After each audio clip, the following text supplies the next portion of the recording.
who is here with the film and from the film, please, come on up and. Is Izzy here? Yeah, I'm not sure. Is he from Care Bears? All right. So there we are. It's a tough film. There's a lot of stuff in it that I know is probably very difficult for these guys to see for the first time. Some of them. I am wildly.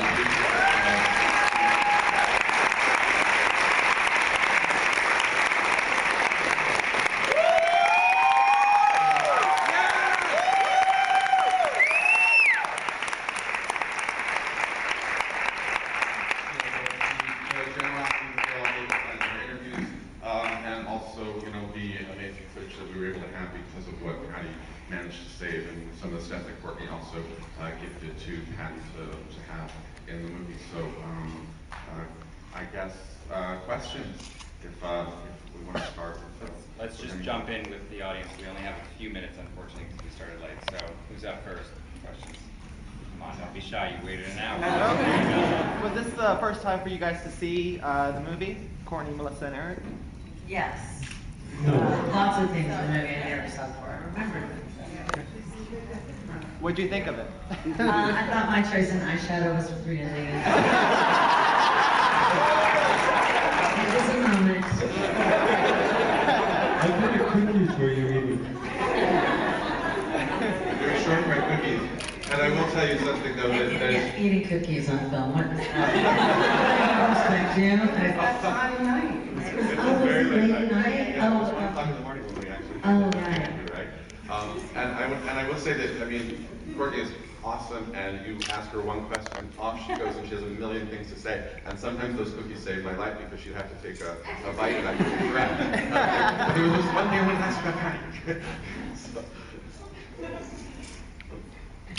Yeah, I would imagine there have been a lot of chances that you could have had a documentary made, and I'm just wondering what made you decide to go with this particular project with these particular filmmakers. Actually, I had all the footage together. This was 6 years ago, and it was all stuffed away in a closet. And a friend said, you should digitize all of it, because it's going to disintegrate. And so I went to David and I asked him, how do I do that? I don't know how to do that. He explained it, and I was like, can you just do it? He said, okay, bring it over. And so we set up the dummy deck, and he explained what's going on. And as the footage started to go, which I hadn't seen in years, he was watching it, and I was explaining, well, this is what's going on here. So we just started to watch it, and he said, there's a really great story here, you should do something with it. And I said, okay, and then thought about it, and then went back to him and said, do you want to help me out with it? And he said, sure. So that's how it happened. And we actually didn't even really know what the story was, and Melissa was our first interview. And it was like, wow, this story is complex. There's a lot to it, so we learned as we went. And I trusted them with it. It's very, very special, and there was some really private stuff in it. And so, of course, very good friends. I went to them with it, saying, take good care of this and tell my story. So we did. Yeah.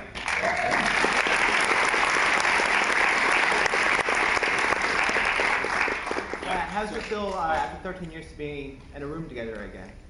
Feels just the same as it ever did. Yeah. We've been in lots of rooms together over the years. Sir, over here, you had a question? Yeah, there's a lot of us who have struggled with gender and sexuality issues, as well as frustrating music careers that can easily veer off into the seeming solace of addiction. And is there anything anybody could have said to you before it finally took? Or did you have to come to that yourself? Yeah, there was nothing. So many people said so many things along the way. And there was nothing that could have stopped me to put the brakes on anything and changed my path, because in my mind I was going to do it the way I wanted to do it. And when there was so much being so out of control of my surroundings and the chaos at the time, I was in control of myself and my decisions, and taking drugs was something I was going to do, and do it to its fullest. And so yeah, it took what it took to get me clean and sober. Can I ask a question? Yeah. Okay. So, I have Francis. Papa. And so, you know, Barnhorn, I just did a record with him. Yeah. And he's still a Nazi. Yeah. Right? Another drummer on it, too. And he took another drummer. But, I mean, do you think it's generational that we didn't know? Because I remember, Right.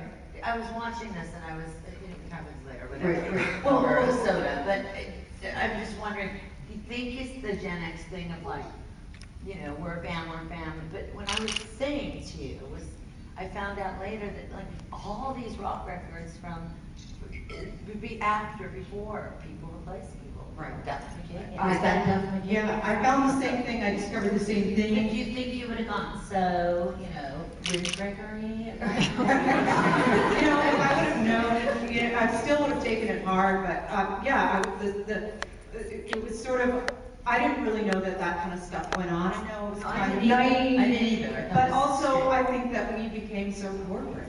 Like, we eventually became, you But know. that's what made the 90s special.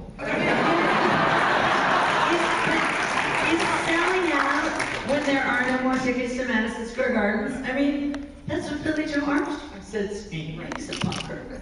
I don't know. I'm still wondering about that. Any more questions from the band? I think we have. Sir. I just want to say, we saw you guys at Roseland for the Celebrity Skin Tour. It was so cool to see that little thing. My boyfriend and I have been together for 13 years, and it was just like the best night of my life. It's kind of fun that we're here for this. Yeah, right there. I just want to say that you're all incredibly inspirational. Thank you for being so open and honest with this, and I'd love to hear what you guys are doing now or next. What you're doing next, you'd like to hear what you're doing. Individually? Sure. Oh, I have Together.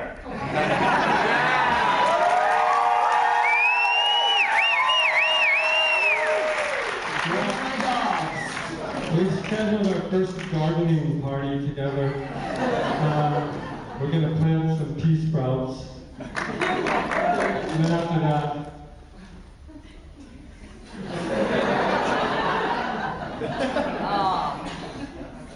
Is this on? Yes. I'm just emotionally in shock because I hadn't seen the film. And it almost seems silly that we're up here at all because it's really not about a band called Hole at all. It really is entirely about Patty. And the only reason I came to this movie theater is that Patty Schemmel is alive. It's the only reason I'm here.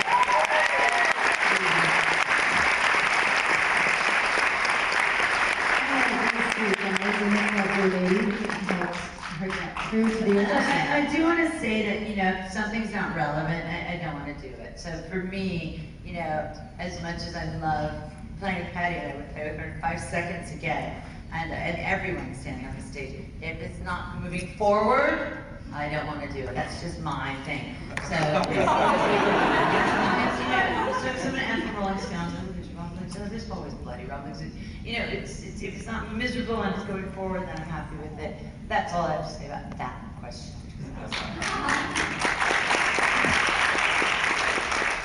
I want to say thank you so much. Thanks to the audience.